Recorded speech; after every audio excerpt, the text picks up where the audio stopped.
नीति का पतन और दोहन आज के तथाकथित नेता और चंद खुशामदी एवं लालची लोगों के द्वारा निरंतर अनवरत जारी है।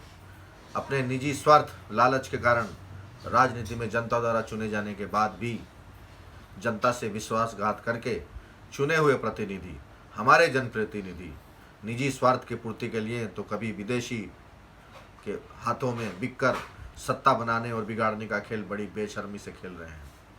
कहाँ भारत की राजनीति, कहाँ हमारी प्राचीन परंपरा, लहू बहाकर प्राप्त की हुई आज़ादी को चंद लोग बड़ी निर्दयता के साथ में कभी स्वार्थवश तो कभी विदेशी ताकतों के हाथ में कठपुतली बने हुए हैं, स्वयं को बेचकर। ऐसे में एक भारतीय व स्वतंत्रता सेनानी का पुत्र होने के नाते यह सब मुझसे देखा नहीं गया। ऊपर से कुछ मेच छपी के लोगों द्वारा हिंदू एवं विश्व की करोड़ों वर्ष पुरानी सनातन इतिहास व परंपरा को आमूल चूल समाप्त कर देना चाहते हैं। वे स्वप्न देख रहे हैं, वो देख सकते हैं स्वप्न, वो स्वप्न देख रहे हैं गजवाए हिंद की, और 100 तरीकों से उस पर अमल भी कर रहे हैं। आज का हिंदू समाज रोजी रोटी के चक्कर में जागरूक नहीं है और हिंदू धर्म पर भी उदारवादी बना हुआ है। इसलिए हिंदू धर्म सुरक्षित नहीं है, भविष्य अंधकार दिखाई दे रहा है। देश की चिंता किसी को नहीं है। चंद लोगों के अलावा बाकी सब सेकुलरवादी बने हुए हैं।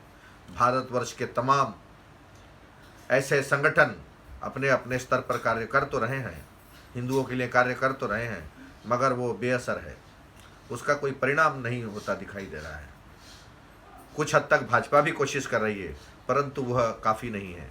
आज के समय में उनका जो नारा है, सबका साथ, सबका विकास, सबका विश्वास, इसके राह पर चल रही है, मगर वो जिसका विकास करना चाहते हैं वो खुद अपना विकास नहीं करना चाहते। उन्हें आप पर जरा भी विश्वास नहीं है। साथ देने की बात तो भूल जाइए। नतीजतन दिल्ली के दंगे खुल्लम खुल्ला हिंदू धर्म के विरुद्ध, देश के विरुद्ध, वो देश की राजनीति के विरुद्ध, वो तथाकथित सेकुलर बनकर देश के शांतिप्रिय समाज, हिंदू समाज के प्रति द्वेष भावना से बहुत ही बड़े स्तर पर भीतर ही भीतर कार्य हो रहा है और धार्मिक उन्माद फैला करके उनको डराने का प्रयत्न किया जा रहा है। ऐसे में हिंदू समाज जाए तो कहाँ जाए। इस समय आप देख लीजिए, आज तक का इतिहास उठा करके 70 सालों में हजारों दंगे हुए हैं, लेकिन कहीं भी किसी को 5 साल 10 साल सजा होते हुए कितने आदमी को आप जानते हैं बताइए। ऊपर से 20-20 साल की कोर्ट कचहरी, ये कब तक चलता रहेगा? कब तक आप आंखें मूंद कर बैठे रहेंगे बताइए। मेरे से देखा नहीं गया। कुछ करने का प्रण लिया है मैंने। मेरे जो भी सहकारी हैं, चंद लोग जो जानते हैं मुझे, उन सभी को बुला करके मैंने विचार विमर्श किया और एक भारतीय स्वतंत्रता सेनानी श्री देवीदास जी शर्मा, उनका पुत्र होने के नाते उम्र के इस पड़ाव पर मुझे फिर से नई आज़ादी के बारे में सोचना पड़ा, क्योंकि अभी हम अंग्रेज़ों से तो आज़ाद हो गए हैं, लेकिन यहाँ की जो गुलामी मानसिकता है, यहाँ पर जो धर्मांधता चल रही है, उससे हम आज़ाद हुए नहीं हैं। आज भी कई ऐसे जगह हैं जहाँ पर हिंदू बहू बेटियों को जबरन उठा लिया जाता है। मेवात की घटना देख लीजिए, दिल्ली का हालत देख लीजिए, बेंगलुरु की स्थिति देख लीजिए। एक छोटे से प्रत्युत्तर में दिया गया एक फेसबुक पर एक छोटे से क्लिप के लिए इतने लोगों की जानहानि, मानहानि, पुलिस वाले तक सुरक्षित नहीं है। हम कैसे समाज में जी रहे हैं? ये सब मुझे बहुत व्यथित करता है। मुझे नींद नहीं आती, और जो भी इस देश से प्रेम करते हैं, जो भी इस राष्ट्र के प्रति जरा भी सोचते हैं, विचार करते हैं, वो सभी भी बहुत बेचैन हैं। मैं भारतीय समाज में हिंदुओं के मन में जो बेचैनी है धर्म के प्रति, स्वाधीनता के प्रति, आज़ादी के प्रति, उनके स्वच्छंद वितरण के प्रति, वो बहुत ही पीड़ादायक है, बहुत ही बेचैन है। वो लोग अंदर ही अंदर घुट से रहे हैं। ऐसे समय में अगर मैं हूँ या कोई भी हो, अगर उन्हें कोई मार्ग नहीं दिखाता है, और दूसरी बात, इंसाफ के नाम पर 20-20 साल, 25-25 साल सजा छोड़िए, अपने यहाँ तो एक कठोर कानून तक नहीं है दंगाइयों के खिलाफ। ऐसे में हिंदू समाज को न्याय मिलना मृग तृष्णा के अलावा और कुछ नहीं है। ये सारी बातें हिंदू जानता है, मगर उसके पास इसका कोई विकल्प नहीं है। कानून व आतताइयों के नाम पर डरा सहमा समाज रोजी रोटी के जुगाड़ में सुबह से उठकर आरक्षण वालों का पेट भरने के लिए भागता हुआ नजर आ रहा है। एक्चुअल या आज का जो हिंदू समाज है, इसका दोहन किया जा रहा है, कभी टैक्स के नाम पर, कभी और किसी नियम के नाम पर, कभी आरक्षण के नाम पर।